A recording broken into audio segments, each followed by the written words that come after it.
trata de que ustedes se vayan con la cabeza llena de un compendio de todo el Parrea metido en su cabeza, ni de todo el MERCO, el CESI, sino con lo elemental. Porque posteriormente van a aprender muchas más cosas ya en su vida profesional. Y muchos de acá, me imagino, quieren aspirar también a hacer una especialidad, ¿verdad? Aunque dicen, todos los médicos quieren hacerse especialistas, pero no todos lo logran y algunos por otras situaciones se quedan como médicos generales. Y ser médico general no es nada más. Realmente los médicos generales tienen una función muy importante dentro del esquema de los médicos en general. Nos ayudan bastante. ¿Ok? ¿Estamos de acuerdo? Yo sé que aquí hay bastantes brasileños, ¿no es cierto? Levanten la mano de Brasil. ¿Uno nada más?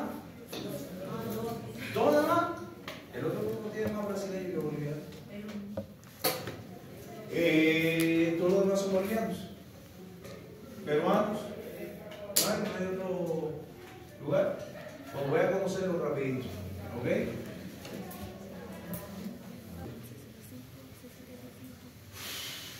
A las clases, ¿qué es la puntualidad de hoy?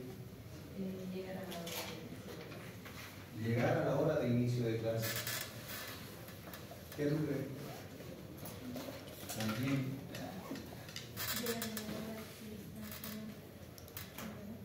Realmente llegar a la hora es llegar tarde.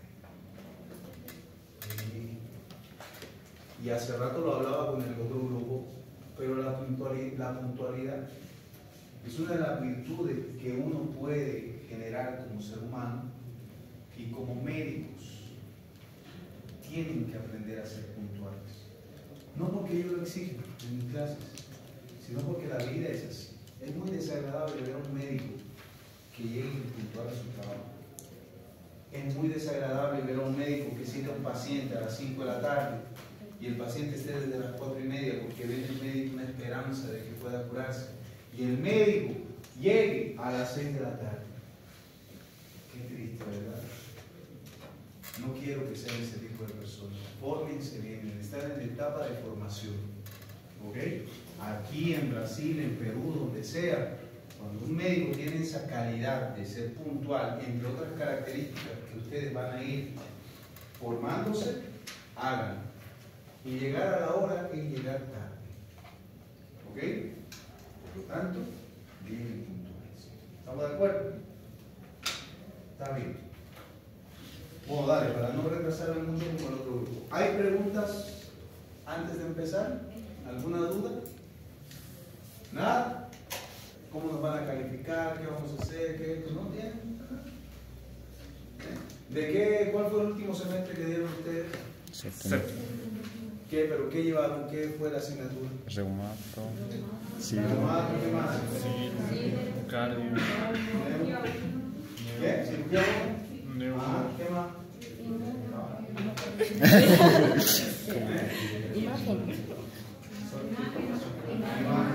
Imagenología. Bueno, mira, en esta asignatura hay bastante de imagenología, así que espero que hayan aprendido bastante. Hay una sola regla, vaya, entre otras, la más importante: prohibido reprobar. ¿Ok? Se aprueba la primera, porque el que me va a la segunda instancia es para quedarse, porque el examen viene fuerte de segunda instancia. Así que estudien, prepárense y ganen a la primera. ¿Estamos de acuerdo? No es una amenaza, no se le va a preguntar nada del otro mundo, pero la capacidad de razonamiento va a ser muy distinta. Y prohibido reprobar. No por la obligación de que el docente lo dice, sino por la cuestión de que quiero que aprendan. Por lo menos quiero irme conforme de que hayan aprendido lo básico y lo que quiero que se lleven. ¿Ok? ¿Estamos de acuerdo? ¿Dónde está la lista? Vaya, por ahí. Aquí son más, ¿eh? Y hay más, hay muchos que han faltado, ¿eh? Sí. Va a hacer falta más asientos y todo. ¿Su anterior semestre dónde lo dieron? ¿En la Florida o acá también? Colón. Ambos. ¿Tienen ahora algunas clases, no sé, la semana en la Florida también? Sí. Bueno, necesito que para las clases tengan una libreta o un cuaderno, no sé cómo le dicen, ¿ok? Que vamos a enviar cuestionarios según se vaya dando la clase, preguntas que vayan surgiendo. Estas mismas yo necesito que la vayan almacenando, las guarden, esa libretita, porque la intención no es darle preguntas del otro mundo o que rebuscaditas, sino es que ese libro lleno de cuestionarios o de las tareas que se vayan a dar en las clases les pueda servir para la etapa más importante de su formación, que en este momento va a ser el internado, ¿verdad? Donde se van a ver con el paciente y lastimosamente en Bolivia prácticamente los internos los tienen para trabajar, nada más, para llenar papeles, hacer esto y todo. Yo no quiero que ustedes se dejen vencer con el sistema, sino todo el conocimiento que se lleven ahora, en ese momento pueden decir, un día mi profe me dijo esto y mira, sí, aquí lo estoy viendo, mira qué interesante, mira este tratamiento, mira este síntoma, este signo, etc. ¿Estamos de acuerdo? Entonces la libreta es muy importante, llegar puntuales y si es posible puedan estudiar con anticipación el tema que viene. La plataforma de la UNITEP que se ha instalado ahora, ¿ustedes ya la saben usar? ¿Ya han interactuado con la plataforma? ¿Sí o no? Este semestre no. ¿Sí? Bueno, para muchos de nosotros, sobre todo para los docentes, sí o no. El semestre pasado prácticamente poco se hizo con esa plataforma, más que para llenar las notas. Pero vamos a ver de qué manera la vamos usando. Si hay algún cuestionario o alguna tarea puntual que la tenemos que subir, la subiré ahí. Si no, todo lo invitaremos a hacer clases. ¿Ok? ¿Alguna duda? ¿Alguna pregunta? ¿No hay dudas? ¿Cómo te llamas? Tania. ¿Qué es el esófago? Sistema digestivo. Es una parte del sistema digestivo. ¿Ya? Esa es respuesta de alguien que quiere postular para la carrera de medicina. Yané. El esófago es una parte del sistema digestivo, no está mal. ¿Qué más?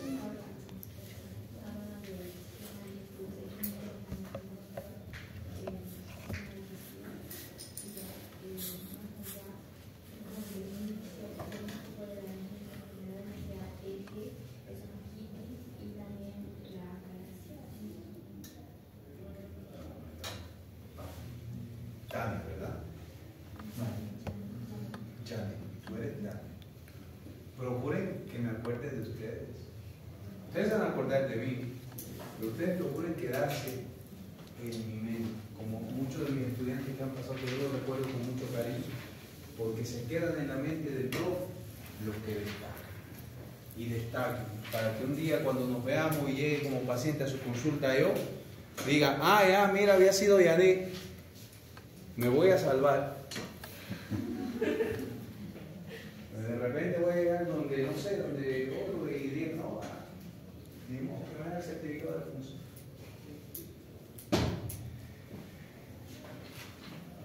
¿Cómo tú?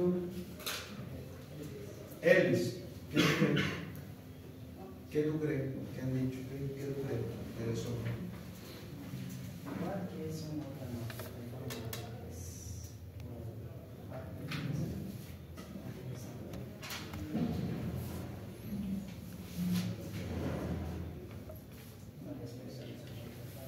Ok, varias funciones, como por ejemplo,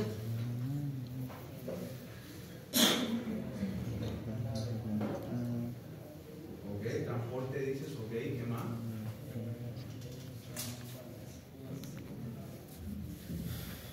No se pongan nerviosos, tranquilo.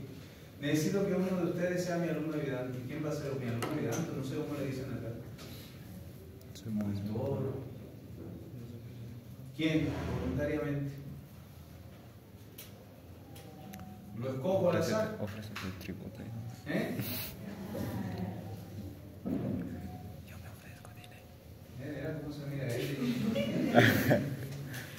Bueno, vamos a coger entonces un problema. Beneficio. Vamos a acá. Mira cómo echan la mirada. Si miro para allá, no me ve. Si miro para allá, no me ve.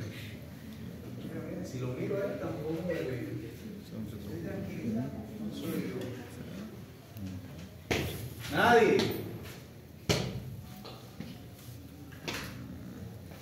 El alumno ayudante va a tener 10.6.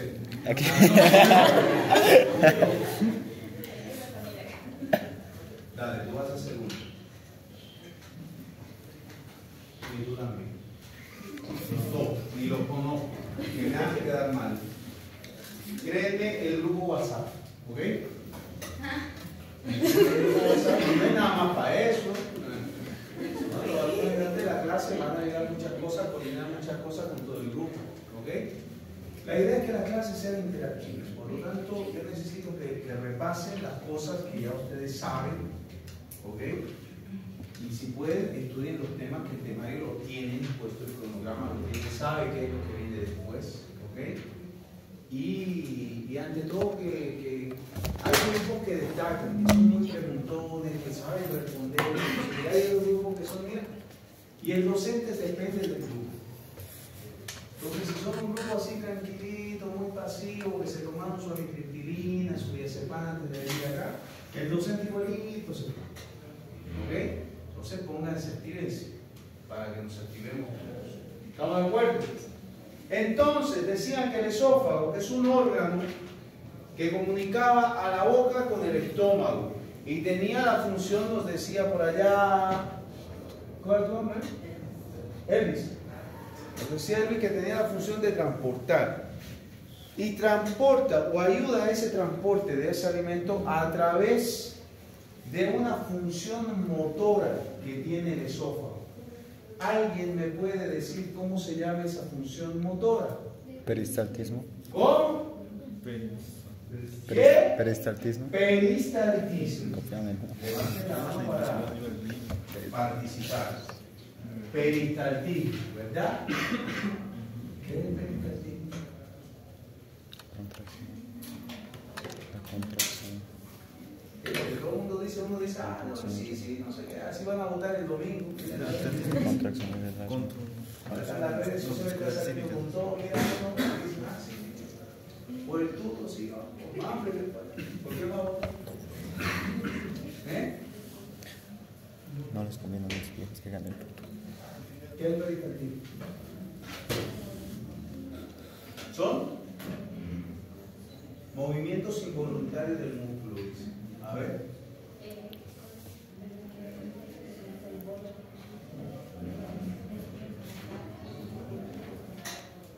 La deglución es distinto que peristaltismo. Son dos cosas distintas. A ver, para ir avanzando. El peristaltismo no es nada más que las contracciones sincrónicas, ¿ok?, que suceden en el esófago para poder propulsar el alimento del esófago hacia el estómago, ¿verdad? ¿No está la lista?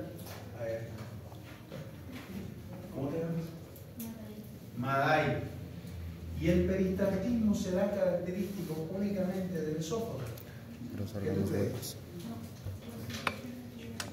Los intestinos también. ¿Quiénes más? La vejiga, la vesícula.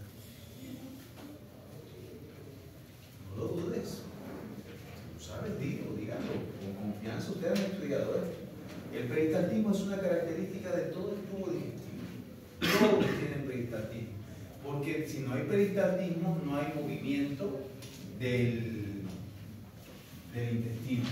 De los alimentos, perdón, no se propulsan, entonces tiene que haber peristaltismo. ¿Estamos de acuerdo? ¿Ok? Y entonces, la primera parte de las enfermedades del esófago, sigue ahí dale tú, con el siguiente. ¿Cómo te llamas? Eli, ¿verdad? Siguiente.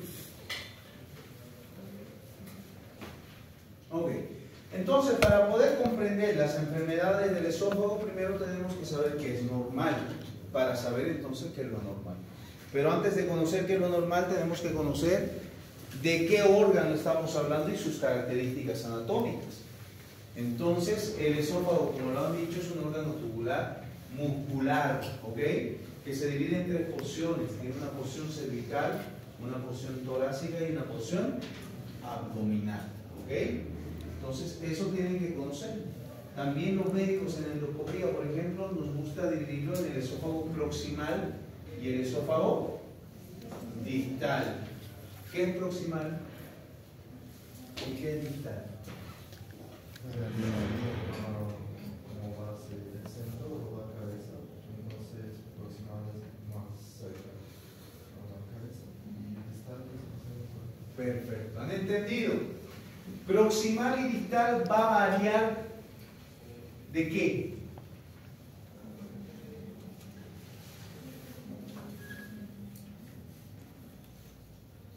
¿De qué? Del punto de referencia. En este caso, el punto de referencia es la porción cefálica. Todo lo que esté más cerca de la cabeza es proximal, todo lo que esté más lejos es distal. ¿Ok? Depende mucho del punto de referencia. ¿Estamos de acuerdo? Diferentes, pues después van a haber diferentes, el mismo hueso. Cuando van a ver, tiene una porción proximal y una porción distal, depende de qué. ¿Ok? El punto de referencia. ¿Estamos de acuerdo? Siguiente. Ahí pueden ver ustedes que en la cavidad torácica están prácticamente las tres porciones. ¿Ok? Eso es muy importante que lo conozcan. La porción cervical, torácica y abdominal. Siguiente. Entonces, como una de las funciones del esófago es propulsar alimento a través de las contracciones, estas primeras tres enfermedades que vamos a ver van a ser conocidas como los trastornos motores del esófago. ¿Está bien? Los trastornos motores del esófago no son nada más que las enfermedades que se van a caracterizar por un problema en la motilidad esofágica. Algo está sucediendo en su motilidad que va a generar ese trastorno. Existen tres, bueno, realmente existen más, pero mínimamente durante esta sesión, durante este semestre, tienen que conocer tres, de pie a pa, completo, ¿ok? Que es la acalasia, el espasmo difuso esofágico y el esófago en cascanueces, ¿ok? Y lo vamos a ir hablando todo el semestre, y lo voy a ir preguntando todo el semestre, y se tienen que dominar todo el semestre. La acalasia de por sí es el trastorno motor de referencia dentro de todos los trastornos motores del esófago. ¿Ok?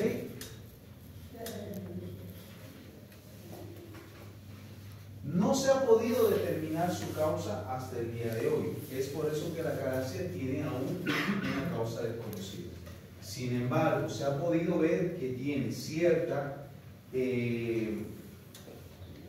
concomitancia con algunas enfermedades autoinmunes, genéticas, algunos procesos infecciosos y algunos trastornos neurodegenerativos. ¿Ok? Siguiente. No hay dentro de la fisiopatología. La acalasia se caracteriza por tres características principales. La hipertonía del esfínter esofágico inferior, ¿ok? La ausencia de perístalsis y la dilatación esofágica. ¿José Jesús? ¿Tú no? ¿Qué es hipertonía?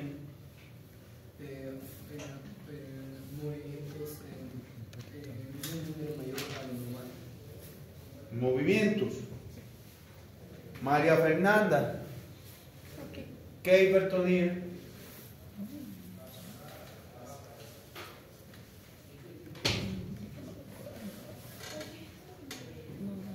Tania. ¿Qué es hipertonía? No sabe, ¿será posible? Lo que tú haces con una columna vertebral. Hipertrofia, ¿no? ¿Qué hipertonía? Aumento del tamaño muscular. ¿Qué creen? Ricel. ¿Tú eres Ricel, verdad? Él me habló de Ricel. ¿Qué hipertonía? Aumento del tamaño muscular. No, No del tamaño muscular, pero sí un aumento tal vez de las paredes del esófago. Es cuando un músculo tiene mayor rigidez de lo normal, que yo recuerdo. O tensión. Pero lo dice el nombre. Aumento del tono. Hipertonía. El aumento del tono. Ah, pero el esófago canta, entonces está cantando más agudo. No, del tono muscular. Está muy contraído, está hipertónico, ¿ok? Tiene una contracción muy fuerte, eso se llama hipertonía. Y no se olviden de esto porque es la característica principal de la calasia, ¿ok? Díganme, síntomas que ustedes imaginan que pueda tener un paciente que tenga algún problema en el esófago, en el que sea. A ver, disfagia. ¿Qué es la disfagia? Dificultad para tragar. ¿Ok? Disfagia, bien, es un síntoma. Díganme otro. Dolor torácico. Regurgitación. Bien. Regurgitación. Bien. ¿Cómo es la otra? Janet. Bien, Janet. Regurgitación. ¿Qué más? Pérdida de peso. También se llama. El esófago. ¿Cómo da el esófago pérdida de peso? Bueno, con la regurgitación, como se dice, el paciente no podría comer, lo cual generaría lo que es pérdida de peso. Estos chanchulleros preguntaban conmigo, pero conmigo no van a poder. Así es, pero ese es el esófago. El apellido lo dice, estomacal. ¿Qué es regurgitación?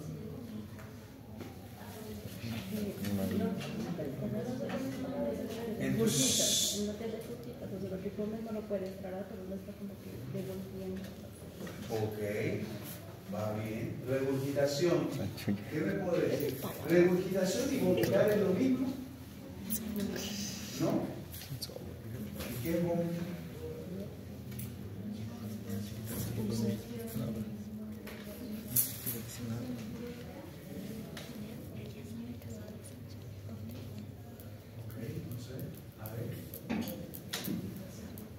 Regurgitación y vómito. ¿Cuál es la diferencia? La irritación es en la garganta y vómito es fuera de la boca.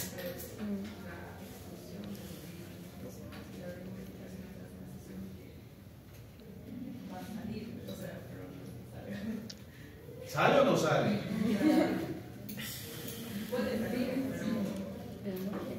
Pero no sale. Pero quiere salir. ¿Será? Tania, dime algo.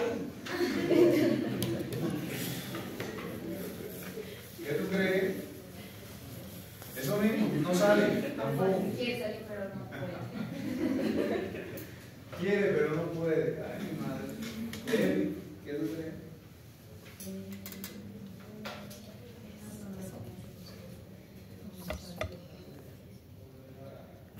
No sale.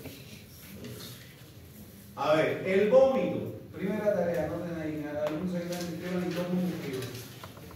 Diferencia entre vómito y regurgitación. Son dos síntomas muy distintos que pueden parecerse, pero no son lo mismo. ¿Ok?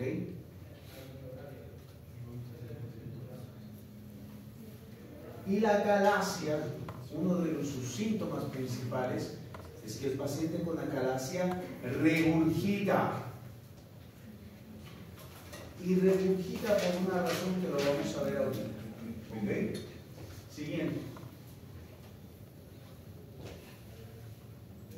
Entonces, dentro de las manifestaciones clínicas, como se lo decía, una de las principales va a ser la disfagia.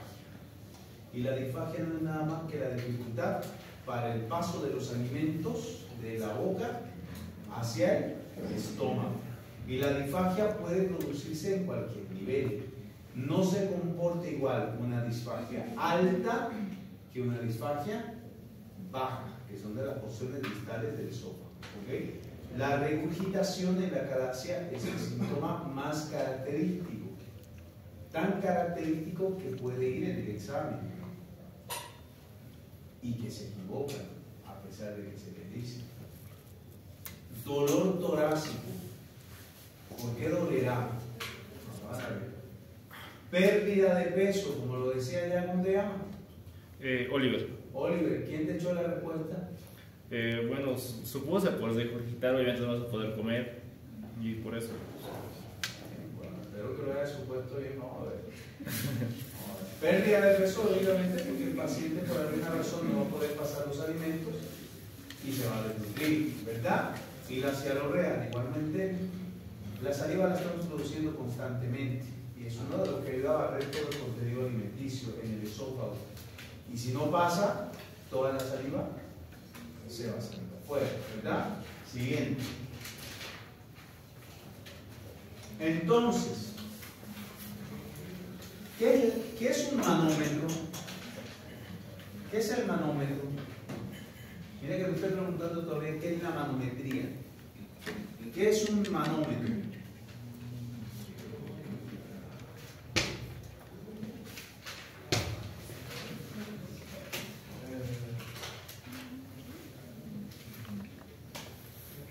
¿Qué es un manómetro? Nada, no sabe. Y nadie de ustedes ha tomado la presión a un paciente. Esfingomanómetro. ¿Se ha tomado presión? ¿Y con qué instrumento tomaste la presión? ¿Con el estetoscopio tomaste la presión? ¿Cómo se llama el aparato para tomar la presión? ¿Cómo? Vale, bien, chicos. ¿Cómo se llama? Esfigmomanómetro. Manómetro me suena y mi profe me está preguntando qué es un manómetro. Esfingo, ¿por qué? Porque una esfinge de los egiptos. ¿No? Porque se instila aire, ¿verdad? Y eso activa, digamos, el manómetro, que es el reloj. ¿Qué va a medir qué? ¿Qué va a medir? Presiones, ¿verdad? El manómetro, en otras palabras, es un instrumento físico que ayuda a medir presiones. En este caso, el esfigmomanómetro, que ya ustedes lo llaman como tensiómetro, su nombre verdadero es el esfigmomanómetro, ¿ok? Ayuda a medir la presión arterial, ¿verdad? Existen manómetros, por ejemplo, que ayudan a medir la presión atmosférica, ¿ok? Y así diferentes. Los buzos, por ejemplo, tienen manómetros que les ayudan a medir la presión para saber a cuánto de profundidad van a ir. Porque si se pasan, les va a pasar lo que le pasaron a los turistas españoles. ¿Se acuerdan la noticia? Implosionaron, ¿verdad? Porque se fueron muy para abajo. Los tipos querían irse a encontrar a Bob Esponja ahí en el fondo del mar, pero no pudieron, ¿verdad? Entonces, en este caso, a algún genio médico se le ocurrió, si en la hipótesis en aquel momento estaba de que el esófago tenía un trastorno motor producto de malas contracciones o inadecuadas contracciones o un problema netamente de las contracciones esofágicas, él dijo, ¿cómo yo mido eso? ¿Cómo yo mido eso? Sí, las contracciones, ¿cómo las mido?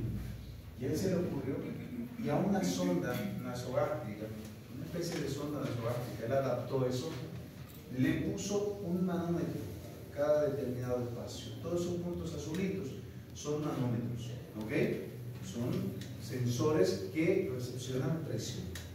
Entonces, cuando al paciente se le pone esto y se le hace, por ejemplo, tragar un vasito de agua, el esófago va a activar entonces su reflejo y va a activar la perístasis y va a empezar a contraerse, ¿ok?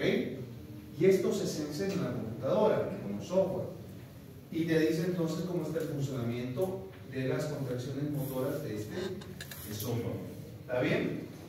Y es ahí donde se han dado cuenta que hay determinados patrones que se caracterizan en determinadas enfermedades. Y la calasia va a tener tres características principales. Pregunta de examen. El manómetro,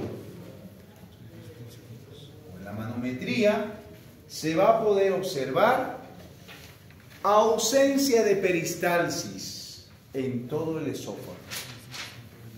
Y a veces hay peristalsis, una peristalsis muy leve, pero habitualmente hay ausencia de peristalsis. Una presión elevada del esfínter esofágico inferior, ¿ok?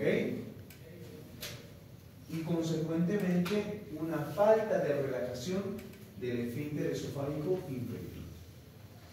La calasia se clasifica en tres: acalasia tipo 1, tipo 2, tipo 3. La tipo 1 es la calasia clásica, ¿ok? La que donde no hay actividad peristáltica.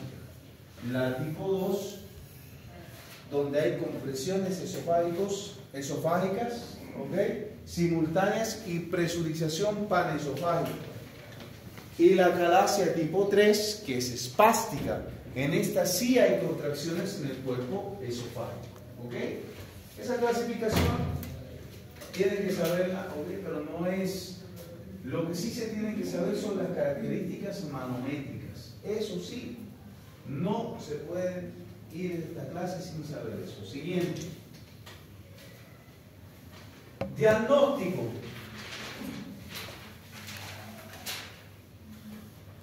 Brenda, ¿cómo realizas un diagnóstico de cualquier enfermedad?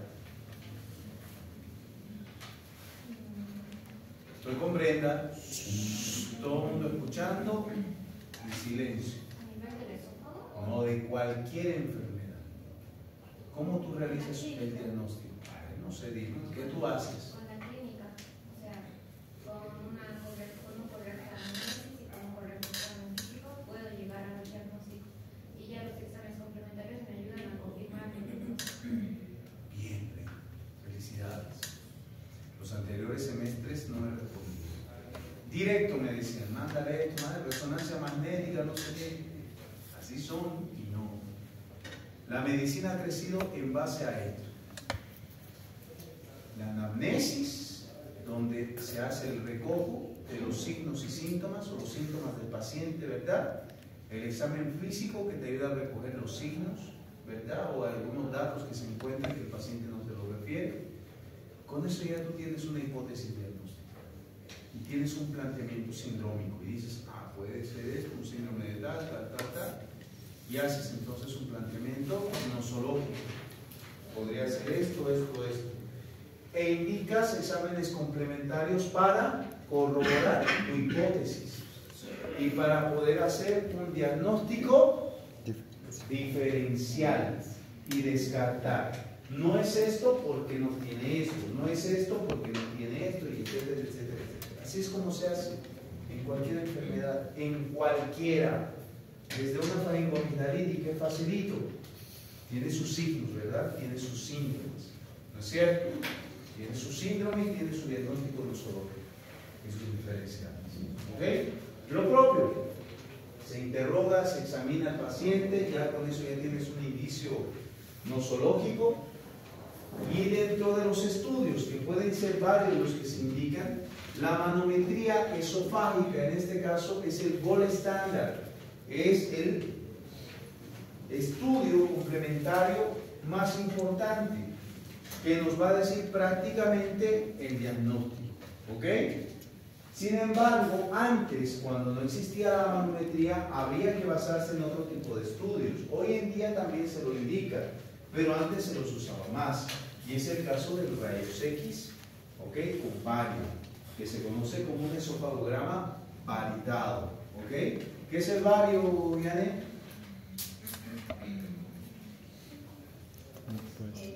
Químico.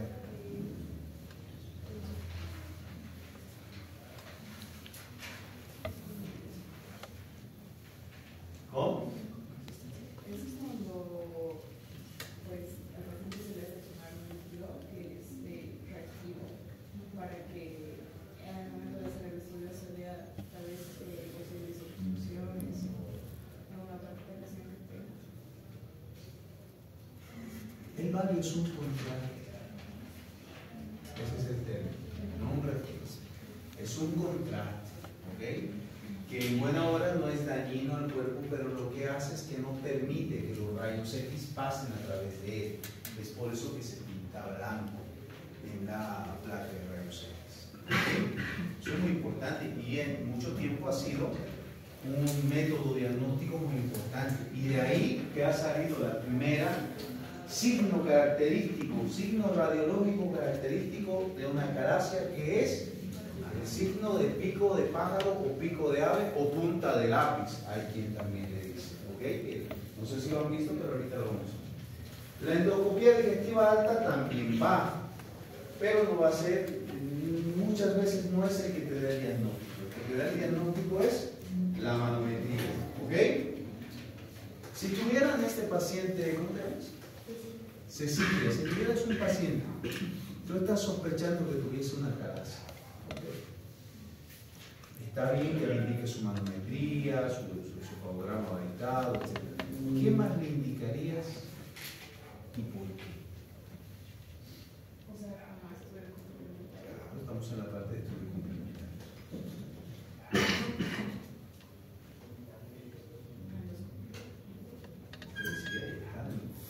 ¿Qué más le indicarías? ¿Y por qué? ¿Qué más?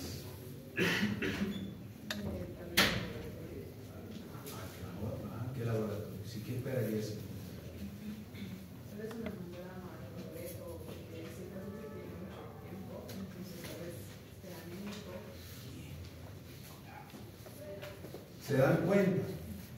Cuando uno indica estudios complementarios, no solamente en este caso, lógicamente, estos van a ser los que te van a dar el diagnóstico para una acarasia, y la manometría va a ser el gol estándar para estudios de todo lo que son alteraciones motoras del esófago.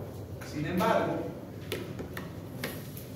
esto no quiere decir que uno no indique otras cosas, pero no por la coletilla de hacerlo, ¿ves? De que, no, todo el mundo lleva su hemograma, bueno, tiene que haber un porqué. No, le voy a indicar también un hemograma, porque un paciente que mira, bajó de peso, ya todo esto, vamos a ver su anemia.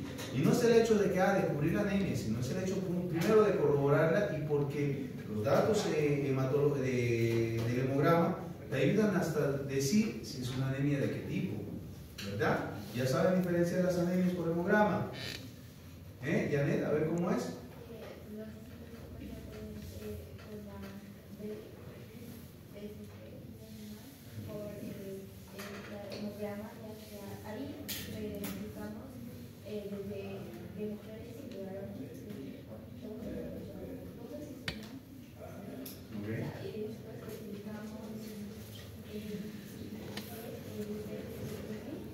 ¿Qué es el BCM? Volumen corpuscular medio. El volumen corpuscular medio. Y a ver, papi, a ver, sigue. ¿Qué te va a decir el BCM? Tamaño.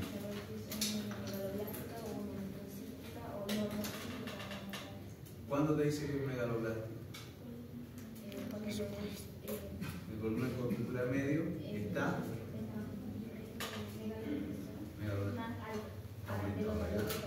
Los macros. y una ferropédica. Cuando alguien ha déficit de hierro.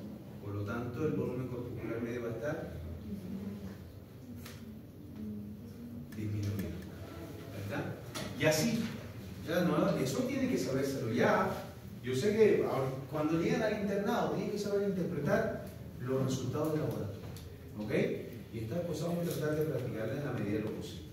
Pero a este paciente hay que indicarle muchas cosas, aparte de, porque al paciente hay que verlo en todos los sentidos, y todo es válido, pero no hay que indicarle, le indico esto porque no sé, se me ocurrió, porque quise marcar, porque de repente si marco todo esto, el laboratorio me va a dar más comisión.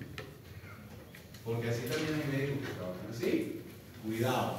Siguiente, vamos. Y ahí están viendo un esofagograma varitado. ¿Ok? ¿Qué tú ves en esa imagen? A ver qué yo mencioné. Pico del oro no. Pico de pájaro. El loro tiene otra forma de pico. Pico de pájaro. Okay. Pico de ave o punta de lápiz. Okay. ¿Y qué crees que está formando esa imagen en pico de ave?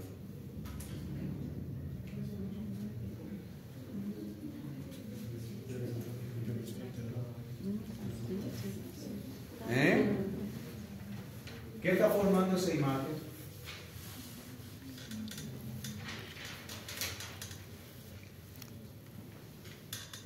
Brenda.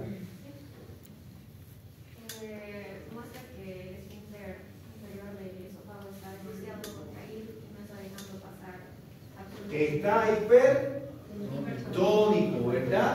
Está tan fuerte presionando que no deja pasar el contraste y le da esa imagen característica. ¿Y qué ven por arriba?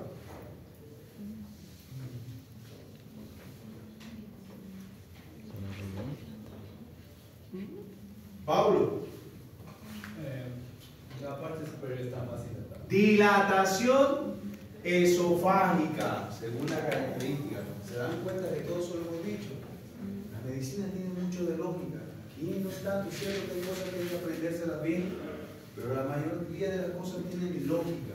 ¿Ok? Esa es la famosa característica de una calasia en rayos X. Siguiente. Diagnóstico diferencial. Brenda, no, ya te pregunté mucho. Dalia, ¿dónde está Dalia? Dalia, ¿qué es el diagnóstico diferencial? Son patologías con unas manifestaciones clínicas similares a Okay. Muchachas, ¿alguna vez alguien ha tenido un novio gemelo? Nadie. Dalia. ¿No han tenido? Pero quieren tener, ¿verdad? Tania, ¿qué haría si tuviera novio gemelo? ¿Le das algo? ¿Qué le vas a dar? Ah, mira qué inteligente. Le doy algo para diferenciar. El diagnóstico diferencial es como cuando las muchachas o los muchachos pueden tener un novio y una novia gemela. Se parecen, ¿verdad? Es así. A no ser que quieran equivocarse de cosas, pero eso ya nada. Siguiente. Echa para atrás, echa para atrás. Ok.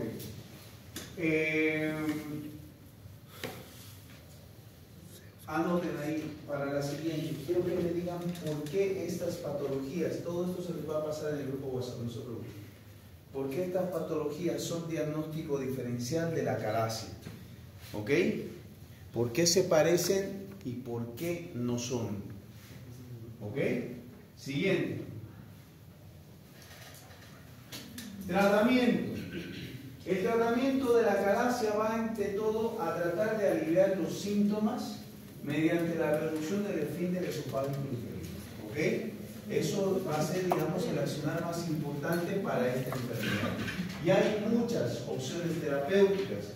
Y estas opciones terapéuticas no para todos va a ser la misma. Porque no es lo mismo tratar una calasia a una persona joven que está bien nutrida todavía que una calasia a un anciano. ¿Ok? Entonces hay que saber clasificar bien a qué paciente y de qué manera puedo tratarlo y cuál sería su opción terapéutica más adecuada. Una de las que más se usan es la dilatación neumática. Antes se hacían con unas sondas que se llaman las sondas de Savary, que primero se entraban con unas sondas que eran más delgaditas, se dilataban, se ponía una más de más grueso calibre y así sucesivamente se iba. Era un poco más traumático porque el paciente tenía que estar más tiempo en la endoscopía y había que estar metiendo aquellas varillas de Savary que son cuando, no sé si alguna vez las van a ver, son como trozos de plástico así y es traumático para el paciente. ¿Ok? Entonces en ese sentido hay que tener ese cuidado. Hoy en día se hace, más bien aquí en el gastro lo hacen con un dilatador neumático. Se entra igual con el endoscopio y a través del endoscopio se pone la sondita esa justo en la parte que está contraída y se insufla. Y hay que saber insuflar y cuánto insuflar, y ese tiene un manómetro al final que te ayuda a medir a qué presión estás insuflando.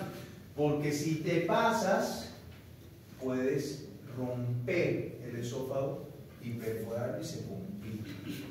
No es una cuestión que uno lo hace facilito, sino más. Si bien el procedimiento de por sí no es tan complejo, pero te puede complicar y hay que saberlo realizar. La miotomía de Heller. La miotomía de Heller no es nada más que una operación quirúrgica en la que el cirujano va a ir a cortar las fibras del músculo que contiene lo que es el esfínter esofágico inferior. ¿Ok? La inyección de toxina botulínica, conocida como ¿cómo qué? Como Botox, ¿verdad?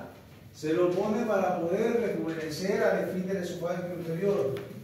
¿Está bien? ¿Eh? ¿Será posible? No, no se usa con fines de rejuvenecer. ¿Qué es el Botox? Es una toxina. ¿Qué es lo que hace? Contracción. ¿Qué hace el Botox? Paraliza el músculo y consecuentemente lo relaja. Es lo que quiere hacer en el esfínter. Entonces, ni la dilatación neumática ni la inyección botulínica van a ser tratamientos que ya haciéndonos, digamos, ya busquen una solución. Van a ser tratamientos que se van a tener que hacer cada cierto tiempo, porque en ambos casos va a volver a recidivar. Ustedes saben que el Botox, por ejemplo, tiene un tiempo de duración, ¿verdad? 45 días, no sé tantos días, y después vuelve, entonces pierde el efecto. Lo propio, la dilatación neumática, lo dilataste, el esófago se dilató un poco, pero pasa el tiempo y se va a volver a contraer. La miotomía de Heller sí la resuelve, pero deja una consecuencia. A ver, alguien me lo podrá decir en la siguiente clase. Y por último, el uso de algunos medicamentos como los bloqueadores de canales de calcio, los nitratos, también pueden ser útiles, aunque en esta patología son menos efectivos. ¿Qué bloqueadores de canales de calcio conocen? A ver.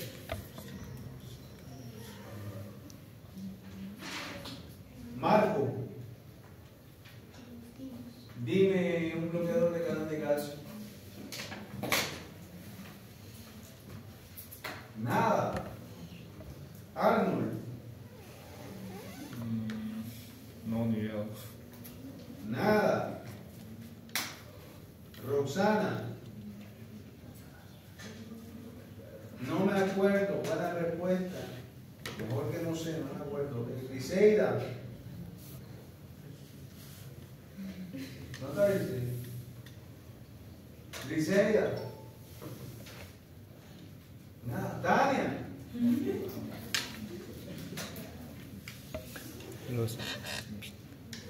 Los amlodipinos, pues tienen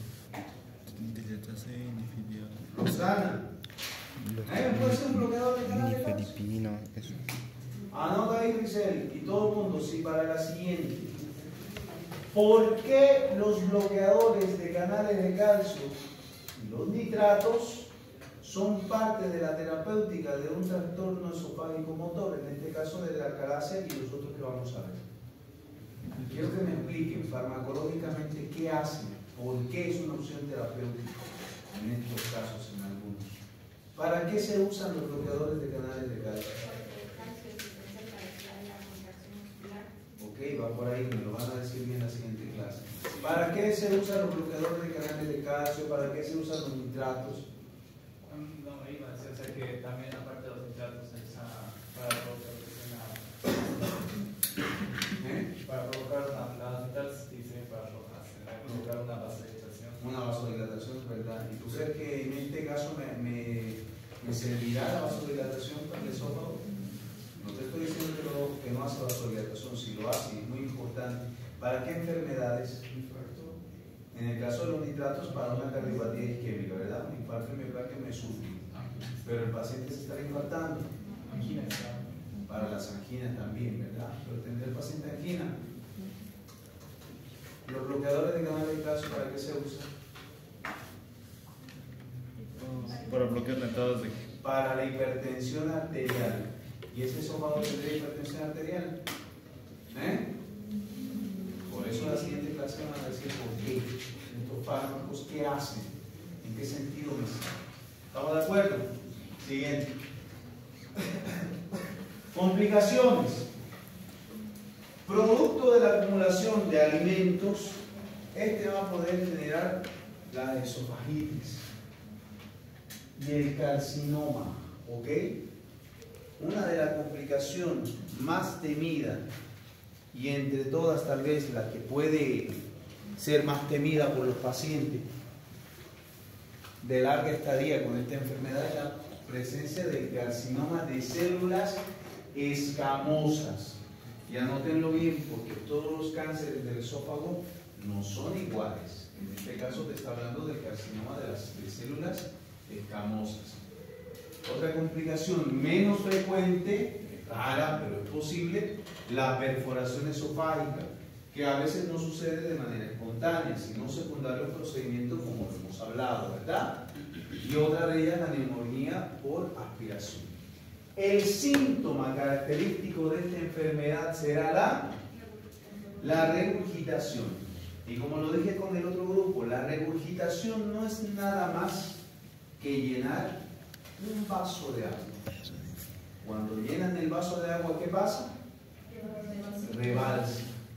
Como el esfínter esofágico inferior está hipertónico y no pasa, el paciente come y va a rebalsar su alimento, va a regurgitar, ¿ok? Que es muy distinto de vomitar. Son dos cosas muy distintas. En la siguiente clase me dirán la diferencia, pero bien, ¿ok? Siguiente trastorno motor, espasmo difuso esofágico, ¿ok? No es nada más que un trastorno motor que se caracteriza por contracciones anormales. En este caso no hay hipertonía, lo que hay son contracciones esofágicas que son anormales y las mismas que no están coordinadas y puede causar dolor torácico. En este caso el síntoma varía y ya lo que puede causar es dolor torácico. Y al igual que todos los trastornos motores va a causar disfagia. ¿Ok? De igual manera la causa no es conocida. Puede tener un origen neurogénico y hay algunos factores predisponentes como el estrés emocional. ¿Ok? Cuidado, se estresen y les dé un espasmo difuso esofágico. No se estresen mucho. Y el reflujo gastroesofágico crónico. ¿Ok? Siguiente.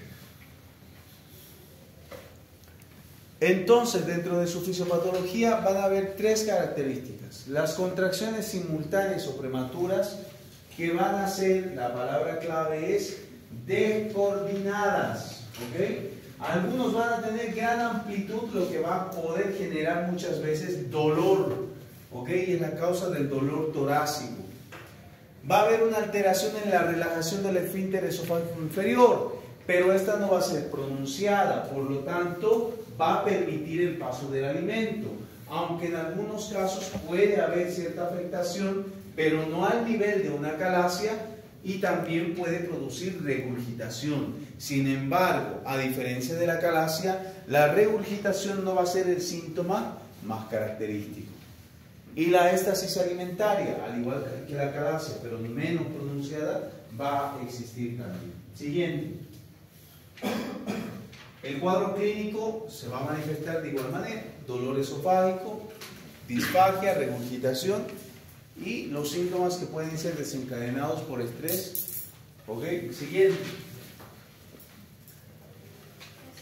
De igual manera, esto se lo estudian, las características manométricas, en pregunta de examen. ¿Cómo es la característica manométrica de una espasmo difuso esofágico? ¿Cómo es la característica manométrica de una calasia? Todo eso se pregunta, ¿ok? Siguiente. El diagnóstico, de igual manera, como lo ha dicho Brenda, anamnesis y examen físico. Y los estudios complementarios del gol estándar para los trastornos motores es la manometría esofágica, ¿verdad? Donde ahí se va a poder ver las contracciones simultáneas en al menos el 20% de las degluciones que se realicen. El esofagograma varitado también nos va a prestar un signo radiológico conocido como imágenes sacacorchos. Todos conocen cómo es un sacacorcho, ¿verdad? ¿Cómo es un sacacorcho? En forma de espiral, ¿verdad? Y la endoscopía digestiva alta, que nos va a ayudar a realizar un diagnóstico diferencial si hay alguna otra cuestión que está pasando en el esófago que esté generando todo eso. Siguiente. Ahí van a poder ver en el esófago varitado la famosa imagen en sacacorcho. No hay pérdida, ¿verdad? Es más, yo creo que este año hasta voy a poner imágenes para que ustedes...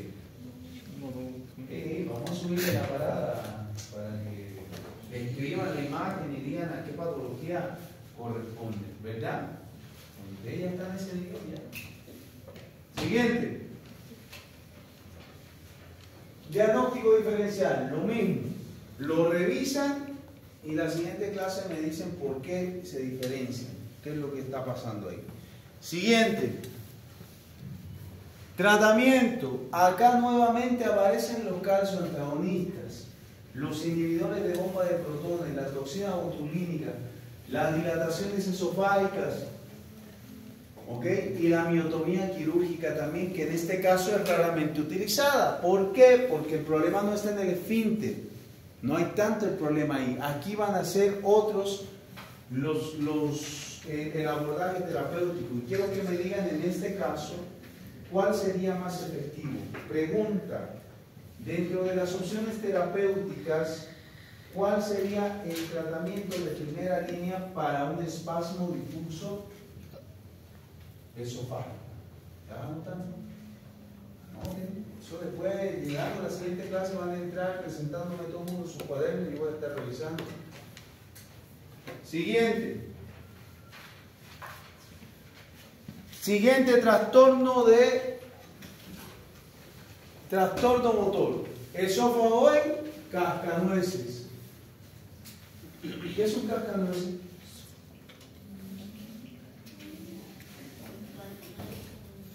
Esos muñequitos. Y un cascanueces, dice él. Yo vi en las películas que son los muñequitos. Los muñequitos, yo sé, está bien, se está viendo ahora de los cascanueces, no hay cámara. Pero los cascanueces son esos operativos para romper las nueces. Que para romper las nueces se necesita mucha fuerza, ¿verdad?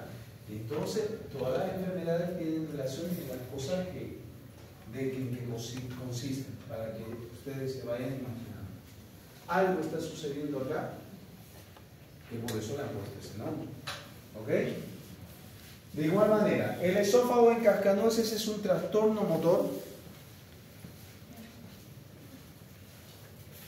caracterizado por contracciones peristálticas de alta amplitud y vigorosa. Te están diciendo que las contracciones son excesivamente fuertes, ¿ok?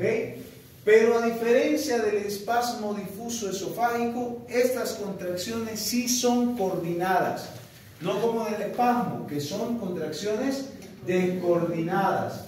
La motilidad generalmente es normal, no se ve afectada.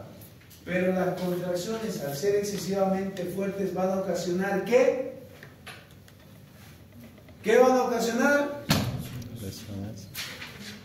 ¿Cómo? ¿Qué va a ocasionar, doctor? Lesiones. ¿Qué pasa cuando se contrae fuerte el músculo? ¿Nunca les han dado una contracción ahí en los pies? Calambre. ¿Verdad? Calambre. Se contrae así. ¿Y qué les hace? Nadie se ha contraído. Nunca se han contraído en la noche y están en el pie. ¿Se han contraído alguna vez así? ¿Y qué, Tania, ¿y qué te ha pasado? Ay, ¿qué va a causar el esófago de cascanueces? Dolor torácico. ¿Será posible? Duele. La causa no está clara, ¿ok? Suele estar asociado a la enfermedad de reflujo gastroesofágico, también. Y alteraciones del sistema nervioso central y también a factores emocionales. Siguiente. La fisiopatología, nuevamente ahí resalta las contracciones de alta amplitud. Tiene que haber peristalsis, pero en este caso la peristalsis es coordinada. Y miren cómo lo digo y miren cómo les digo que va la pregunta de examen. Ah, ahí se equivoca. Y la función del esfínter esofágico inferior es normal. Siguiente. La manifestación clínica más característica de esta patología será ¿el qué? El dolor torácico. Ya están de sueño. Ay, mi madre, ya los bebés están de sueño. Ay, ay, ay. Y el otro tiene que ir hasta sacado. Disfagia. Producto de estas contracciones el paciente no va a poder tragar bien. Y la sensación de opresión. Tanto así que hasta puede confundirse con un infarto de miocardio. ¿Verdad? Siguiente. Las características manométricas, pregunta de examen. Cuidado. Contracciones de alta amplitud, peristalsis coordinada y función normal del esfínter esofágico inferior. Siguiente. El diagnóstico diferencial, ¿verdad? Ahí aparecen nuevas enfermedades, como la cardiopatía isquémica, porque se parece, el cuadro es tan similar en dolor que puede parecer un infarto del miocardio. El espasmo difuso esofágico, la calacia, los trastornos funcionales del esófago, eso lo estudian igual y me dirán las diferencias de por qué. Yo voy a preguntar cualquier cosa la semana que viene. Siguiente. Tratamiento, de igual manera, todos los trastornos motores se han dado cuenta que tienen cierta similitud en los tratamientos. La única diferencia es que la calacia, ¿qué se puede hacer? ¿Qué se podía hacer en la calacia que nosotros no?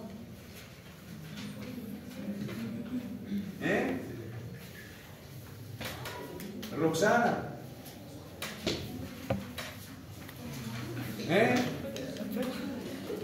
¿Será posible? Ya están durmiendo ya. Ay, pobrecito. Rizel. Ay, mi madre. Igual me dicen cuál es el mejor tratamiento para este. Siguiente. ¿Y colorín colorado?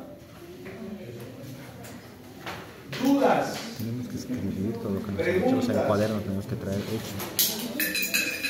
Ya están cabeceando ya. ¿Será posible?